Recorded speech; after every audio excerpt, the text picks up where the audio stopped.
এখন আমরা আর তিনটা ইম্পর্টেন্ট জিনিস শিখব যে বাক্যে কখন ডু বসে, ডু কখন বসে, বাক্যে ডু কখন বসে, বাক্যে ডাস কখন বসে, আর বাক্যে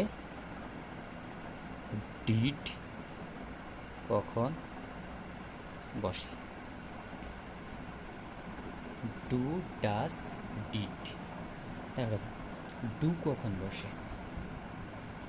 ডু বসবে যখন বাক্যটা আচ্ছা, আগে ডাসটা শেখ, ডাসটা বেশি দরকার। বাক্যে যখন এস বা ইএস যুক্ত থাকবে, এস বা ইএস যুক্ত থাকলে, একদম সহজ বাংলা ভাষায় এস বা ইএস যুক্ত থাকলে, কার সাথে? ভার্ব এর সাথে। এস বা ইএস, যেমন হি লাভস ফ্লাওয়ার। দেখো তো এখানে এস বা ইএস যুক্ত নাই, তার মানে কি এখানে অবশ্যই ডাস বসবে।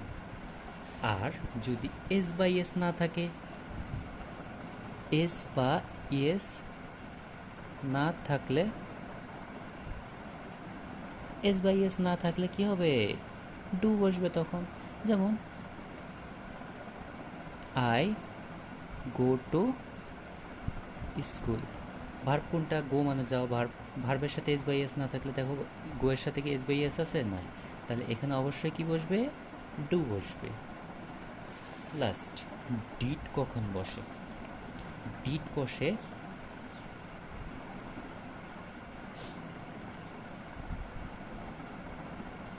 ভার্বের পাস্ট ফর্ম এবং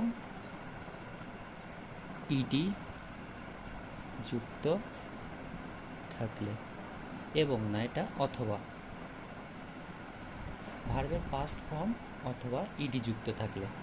ভার্বের পাস্ট ফর্ম কি? তোমাকে ছক দিয়েছিলাম, যেমন আই ওয়েন্ট টু স্কুল। দেখো তো ভার্ব কোনটা? ওয়েন্ট। এটা গো এর পাস্ট ফর্ম, তার মানে কি এটা ভার্বের পাস্ট ফর্ম আছে, তাহলে এখানে অবশ্যই কি বসবে? ডিড বসবে। অথবা